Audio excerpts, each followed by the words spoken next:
주요 뉴스에서도 여러분께 전해드렸습니다. 일본군의 위안부 실상을 알리는 데 앞장서셨던 위안부 피해자 김군자 할머니가 어제 향년 91세를 일기로 세상을 떠나셨습니다.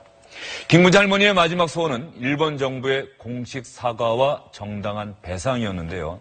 끝내 그 소원은 이루지 못하셨습니다.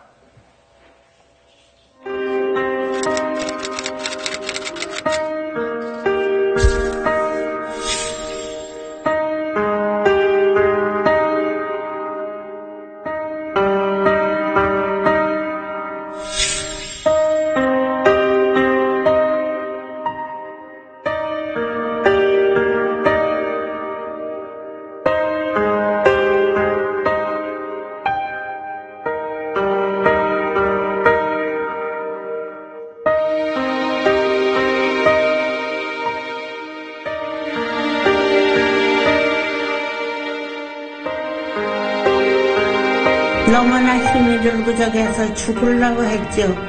죽으려고 목을 맸는데 그거를 죽지 못하고 들키는 날이면 죽는 것보다 더 맞아요.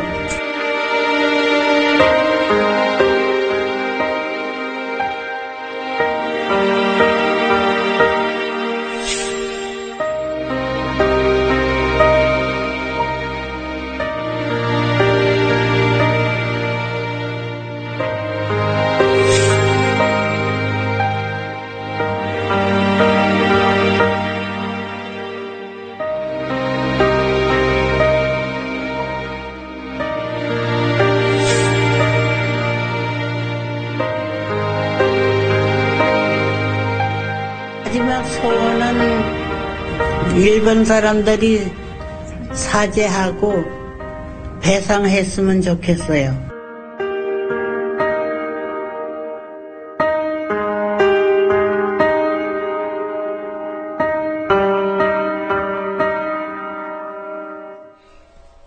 네. 김군자 할머니 고인의 명복을 빕니다. 마지막 자막이 이렇게 돼 있었죠. 김군자 할머니께서 일본군들에 의해서 위안부로 끌려가셨던 때가 16살 때였어요. 16살 때요. 네, 그러니까 김군자 할머니 이제 91로 생을 마감하셨는데 그걸 가만히 생을 보면은요, 한국 근현대사의 비극의 역사를 그대로 고스란히 간직하고 있는 분입니다. 예. 1926년에 강원도 평창에서 태어났는데 어려서 부모님을 잃고요. 친척집에 살다가 만 16살 때 위안부로 끌려갑니다. 우리 한국 나이로 17살. 그렇습니다. 되겠군요. 중국 지린성 훈춘 위안소인데 거기로 강제 동원이 돼가지고 거기서 몇 번이나 탈출을 시도하는데 번번이 실패하고 그때마다 구타를 당해서 왼쪽 귀가 고막이 터져가지고 평생을 장애로 살게 됩니다. 그래서 3년의 위안부 생활 동안에 무려 7번이나 자살을 시도할 정도로 얼마나 힘든 생활이었으면 그랬겠습니까? 전쟁이 끝난 뒤에는 함경북도 성진으로 가서 두만강을 넘어와가지고 고향으로 돌아왔는데 위안소로 끌려가기 전에 결혼을 약속했던 남자가 있었다고 그래요. 그래서 그분하고 같이 살면서 생활을 했지만 워낙 어려워서 노점 등으로 생계를 살다가 결국은 그분이 이제 돌아가시고 나서 98년도에 이 나눔의 집으로 와서 이렇게 생을 마감하게 됐습니다. 예. 김군자 할머니가 위안부 실태 알리는데 적극적으로 나서셨고, 특히 미국 의회에서 1998년인가요? 2007년인가요? 2007년에 네. 그 위안부 결의안 네. 나왔는데 네. 거기에도 결정적인 역할을 하셨다고 하는데. 그렇죠. 그때 이제 마이크 혼다 의원, 우리가 잘 알고 있는 마이크 혼다 의원이 이제 주최를 했었죠. 그래서 위안부 결의안 채택을 위한 이제 청문회를 했었는데 그때 이제 3명의 할머니가 이제 증언을 했습니다. 그 중에 한 분이 이제 김군자 할머니 그리고 이용주 할머니, 그 네덜란드에 또 다른 데 위안부 출신 할머니가 계세요. 그래서 이렇게 3분이 그때 이제 끔찍한 참상에 대해서 그때 이제 증언을 했었고요. 그래서 상당히 그때 그 당시에 이제 미국 의회에서는 반응들이 어떻게 그런 일이 있을 수가 있냐. 그래서 이것은 이제 20세기 최대 인신매매 중에 하나다. 정말 끔찍한 전쟁 범죄다라는 의견들이 있었고요. 굉장히 이제 당당하고 적극적으로 좀 의견을 개진하는 편이셨다고 해요. 그래서 그렇기 때문에 또 의회에 가서 증언을 하셨던 것 같고요. 한 가지 흥미로운 조금은 참 아이러니하다 싶은 부분은 제가 이제 예전에 더 힐이라는 그 미국 의회 전문 잡지가 있는데 거기서 읽은 바에 따르면은 박근혜 전 대통령이 당시 국회의원 자격으로 거기 갔었다고 해요. 근데 나중에 이제 위안부 합의안 나왔을 때 할머니들께서 굉장히 분개하시고 그랬던 거 따져보면 참 이게 역사의 아련인가 싶은 생각도 좀 듭니다. 예. 김군자 할머니가 이제 세상을 떠나셨는데 떠나시면서도 또 우리 사회에 더 큰 울림 주신 일이 있어요. 그렇죠. 김군자 할머니는 평소에 이런 말을 했다고 하는데요. 자기가 갖고 있는 돈 중에 자신의 장례식비용 500만 원을 제하고 모두 사회에 기부하겠다. 해서 지금 보면은 정부에서 받은 뭐 생활지원금 그런 거 있지 않겠습니까? 그걸 다 모은 게 한 2억 5천, 6천만 원 정도 되는데 이번에 그걸 실현하고 이제 떠나신 거죠. 내용을 보면 2000년도에 그 아름다운 재단에 5천만 원을 기부를 합니다. 그래서 아름다운 재단 제1호 기금 출연자가 됐고요. 그 다음에 나눔의 집에 또 1,000만 원 냈고 또 한 천주교 단체에 1억 5천만 원 이렇게 했고요. 2006년에 또 아름다운 재단에 이제 5천만 원을 기부했는데요. 이 김군자 할머니의 뜻에 동참한 시민 한 700여 명이 기금을 내는 바람에 그 김군자 할머니 기금은 11억 원보다 더 늘어나게 됐습니다.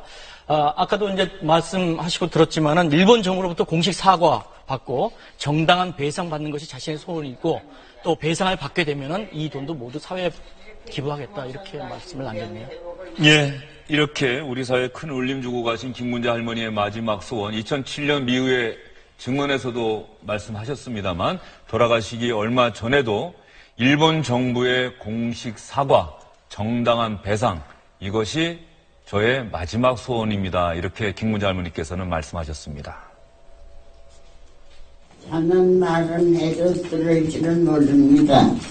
근데 70년 동안에 어떻게 이거밖에 생각이 안 나시나요? 우리 빼놓고 하지만 끝이 난다고 생각하셨습니까? 피해자는 우리예요. 나는 곰막이 터져가지고 맞아서 한쪽에 못 들어요. 이건 다 못 듣게 되는데 우리 할머니들 얼마 안 남았어요. 그러니까 될 수 있으면 얼른 끝나게 해주시고 명예적 회복해 주시고 공적 사과를 받게 해주세요.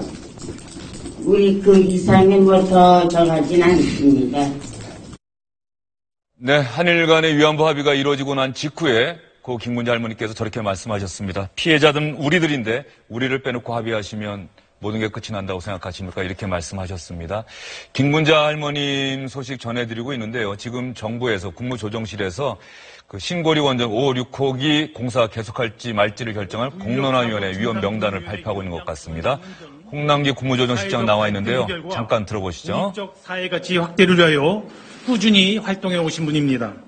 그간의 법조 경륜, 지속적으로 사회 갈등 해결에 참여한 경험 등을 바탕으로 해서 신고리 5, 6호기 공론화 과정을 공정하고 객관적이며 중립적으로 관리해줄 가장 적합한 분으로 판단되어 위원장으로 모시게 되었습니다.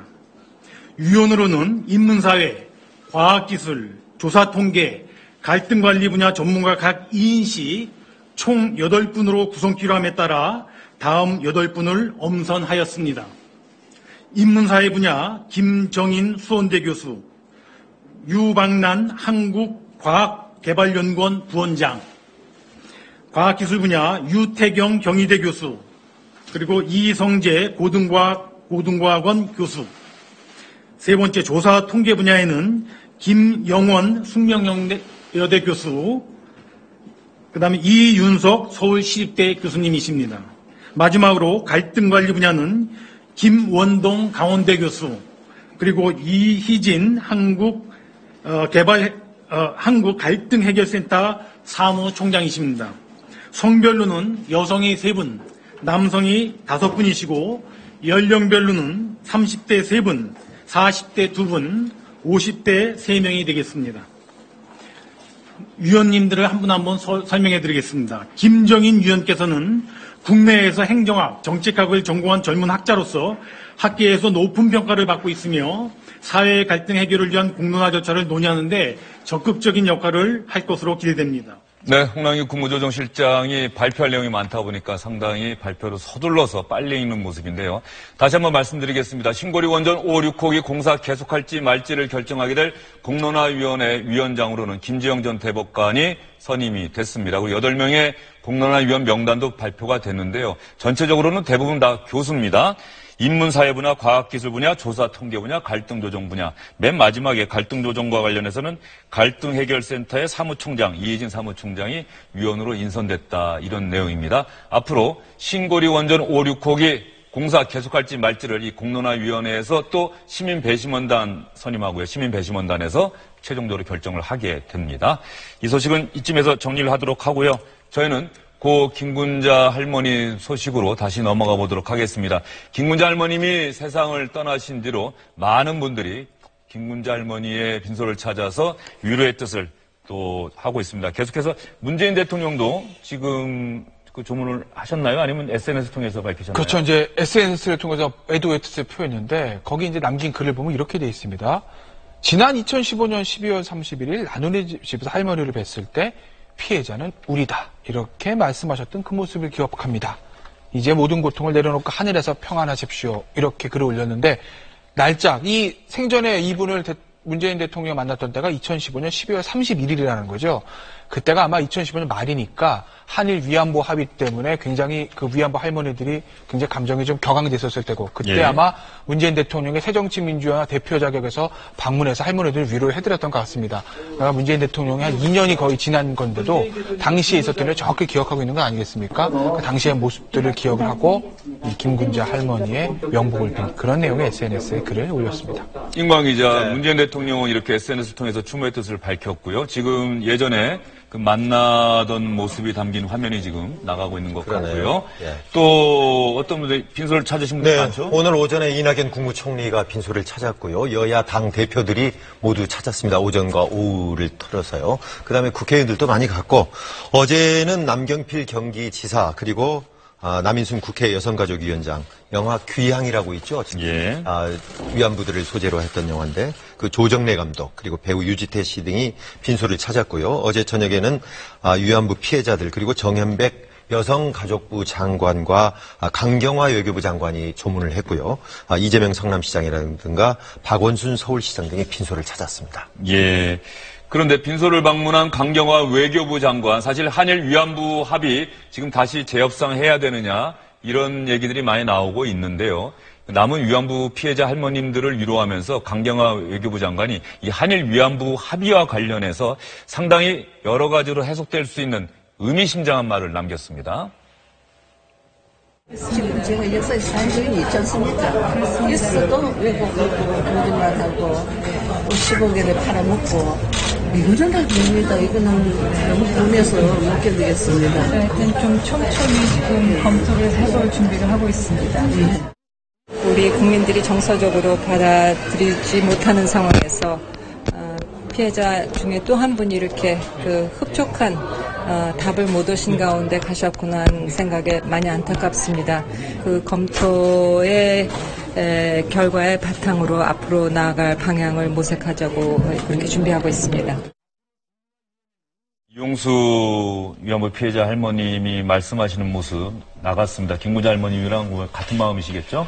그렇습니다. 이제 김군자 할머니랑 또 같은 나이도 같고 종교도 같아서 살아생전도 굉장히 친밀하게 지내셨다고 하는데 저 이용수 할머니가 강경화 장관이라도 얘기를 했지만 그냥 기자들이 또 많이 물었던 것 같아요. 심정에 대해서. 그때 이용수 할머니께서 하신 말씀 한마디를 제가 읽어드리겠습니다. 우리는 일본한테 돈이 아닌 사죄를 받아야 한다.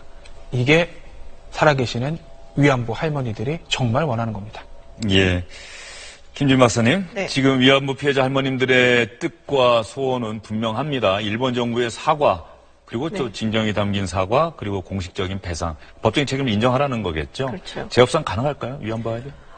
일단은 이제 강경화 외교부 장관이 태스크포스를 지금 출범을 시켰죠. 그래서 특히 이제 지난번 위안부 합의에 있어서의 불가역적이란 말이 어떻게 해서 들어갔냐. 그 과정에 대해서 좀 더 조사를 해보겠다라는 얘기를 하고 있는데, 이제 뭐 쉬워 보이지는 않습니다. 일단 뭐 한일 그리고 한중 이제 외교부 장관 회담을 이제 곧 열릴 아세안 지역 안보 포럼에서 개최를 하겠다라고 추진은 하고 있지만 이 의제가 올라갈지에 대해서는 답변을 하지 않은 상태고요.